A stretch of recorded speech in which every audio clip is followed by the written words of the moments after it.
Hey, what's up guys, welcome back to Fire Emblem Heroes. In this video I'm going to go over Roy's skill set, stats, and some build examples. There's a lot to talk about, so we're going to get started right away. I want to first go over his blessing. His element is fire, and during fire season, Roy grants allies with the fire blessing 3 extra HP. The second effect is basically the effect from dual skills. It treats Roy's and only Roy's BST as 175 instead of 169, so that'll help him score more in arena. This effect is not all that great unless Roy is highly merged, so most of us can't really take advantage of this effect. The whales can, but if the whales are competitive about arena, then they're better off spending their money on armor units with BST higher than 175, so it's really only useful for people that really like Roy and want to use him in their core arena team. Also, apparently in April, Roy's blessing is getting another ability or something. It's probably going to be for a new game mode if I had to guess. Roy is an infantry sword unit with 169 BST at neutral. He's 1 point away into the next arena bin, but too bad he doesn't have any super boons to help him get there. He does have 2 super banes, which is HP and resistance. That's kind of unfortunate, but thankfully with the new merge mechanic, we can neutralize his bane when he receives at least 1 merge level. His stat spread looks great. He's got a really good competitive offensive spread, 34 attack and 38 speed. It's really similar to many other sword units like Carla, Silica, Ira, Leaf, and of course Legendary Martha as well. But what separates Roy from the rest of the pack are his defenses. Roy has more combined defenses than all these guys, and that's because of his Gen 3 BST. Everyone else is around 162 and 163. Roy has 169, so he's getting a few more points allocated into his spread. Now his HP is on the lower side, and there's many pros and cons to it. The pro, of course, is that less HP means the points got allocated into his other more useful stats. The con is that if you take a look at his skills, you'll notice that his base kit is revolved around buffs and buff stacking. With that being said, he's really susceptible to getting Panic Ployed and a versus Knight. However, with good positioning, that is something that is avoidable. His unique weapon is Dragonbind, 16 might sword with innate distant counter and effectiveness against dragons. I believe he's the only sword unit with a weapon that has those 2 combined effects. I understand that you can just take a normal falchion user, slap on distant counter, and you basically got Roy's Dragonbind. However, distant counter takes up the ace slot. Roy doesn't have to inherit distant counter. Instead, he's got the luxury to run all these great stat boosting ace slot skills that would really improve his combat game. And to give you guys a more specific example of what I mean, Distant Counter and Null Seed Disrupt has been a really popular build in this current metagame. You give these 2 skills to a unit and surround them with defensive buffs, and they end up being able to tank everything, including range, melees, fire sweepers, dazzlers, just everything. In fact, some units can even start tanking off color if they receive enough buffs. Roy can do that as well to a certain extent, but compared to a normal falchion user, he ends up with more stats, his builds are more flexible, and can get more creative. His new A skill is Bonus Doubler, and it's infantry exclusive, just so you guys are aware. This is similar to the effect in Legendary Mars Falchion. Basically, if you grant Roy a display buff like +6 attack from attack tactic, then he'll gain an extra 6 attack in the form of a combat buff. And the same thing applies for his other stats. If you give him defense tactic buffs, then Bonus Doubler adds 6 additional defense. This skill is pretty good, but it's not universally good on everyone like what some people think. I mean, yeah, you can just give it to anybody you want, buff them up, and they're getting more stats, which is never a bad thing. But I think Bonus Doubler is extremely potent on units with innate distant counter weapons for the same reason I said earlier about buff stacking. You can combine this with Null Seed Disrupt, buff up the unit with all 4 tactic skills, then the unit ends up with double the buffs. If you give this skill to a non-distant counter user, then their playstyle is still very linear. Player phase units will just do more damage on player phase, and enemy phasers will just do more damage on enemy phase. The really only pro is that the unit will have the potential to 1-round KO foes that are off color.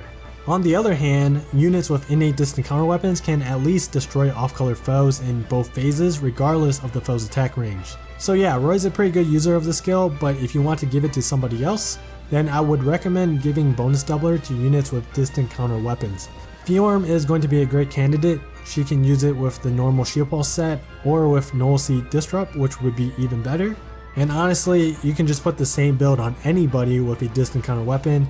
If they are a fast unit, then give them Distant Defense 3 Seal, Otherwise, give them Quick Riposte 3. I've seen a lot of people saying, oh hey, give it to Legendary Marth so bonus doubler can stack with the bonus doubler in his weapon. He can essentially get plus 18 in every single combat stat from tactic buffs with bonus doubler equipped. He can actually gain even more than that if he's on a team with Kaden, but that's a lot more difficult to set up. Plus 18 or plus 24 in every single stat is crazy and everything, but I don't really think he needs a second bonus doubler. In my personal opinion, I think he's better off with distant counter so he's not so linear, but double bonus doubler could be fun to use for Grand Hero battles or something. His unique C skill is Human Virtue. If Roy is adjacent to any human allies basically, him and those allies are granted 6 in attack and speed. I think it's alright, definitely not terrible since plus 6 buffs and 2 stats is great. With bonus doubler equipped, he's getting an easy plus 12 in attack and speed, so that's nice. However, it's pretty easy to spread buffs around nowadays, so this unique skill isn't like over the top or anything. It's good though. Alright, so the best IVs for him is going to be plus speed first, of course. Speed's going to help him double more often and prevent more doubles. I think plus resistance is probably his second boon if you build him as a null seed disrupt enemy phaser. Plus defense and plus attack aren't that bad as well. Honestly, anything but HP are good boons. As for Banes, I think his best Bane is probably defense.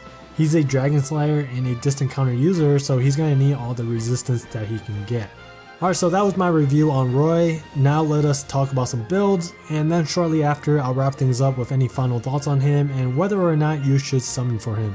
First set is a budget set. This is pretty much just his default set with Vantage in the B slot and Brazen attack defense in the Steel slot. This build is really simple to use. You just buff up Roy as much as you can, send him in, and he's going to sweep foes left and right that are not blue. You can use this set in almost every mode, I would say.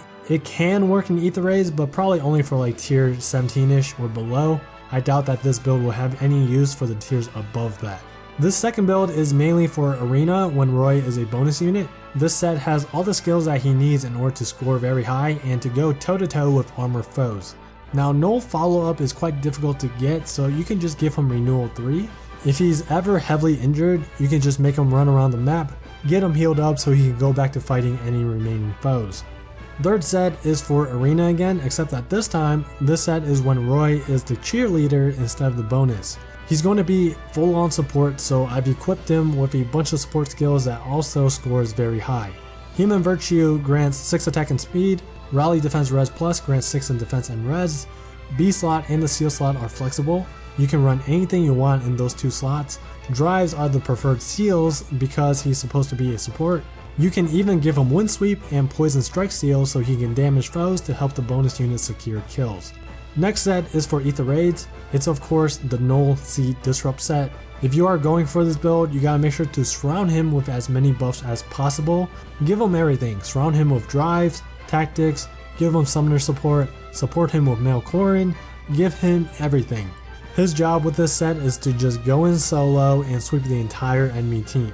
The only problem with this set is that Ophelias are quite common in Ether Raids, and Roy is obviously red, so he can't really tank her that well. This is also the reason why I think reds are the worst users of Null Seed Disrupt currently, but regardless, the build does work.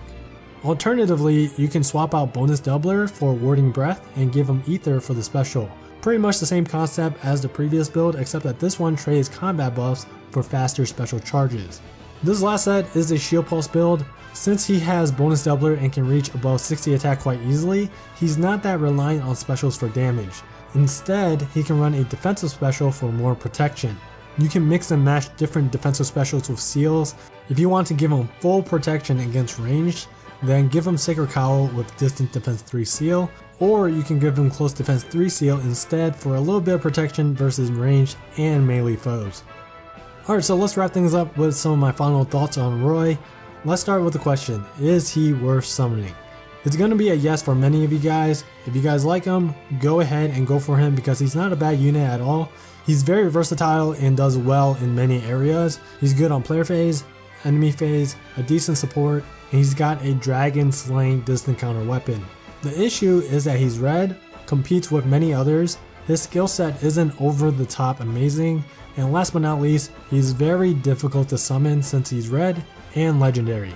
Basically, he's good, but there are more useful infantry units out there like Valoria, Kaden, and I'm sure there's more to come in Gen 3.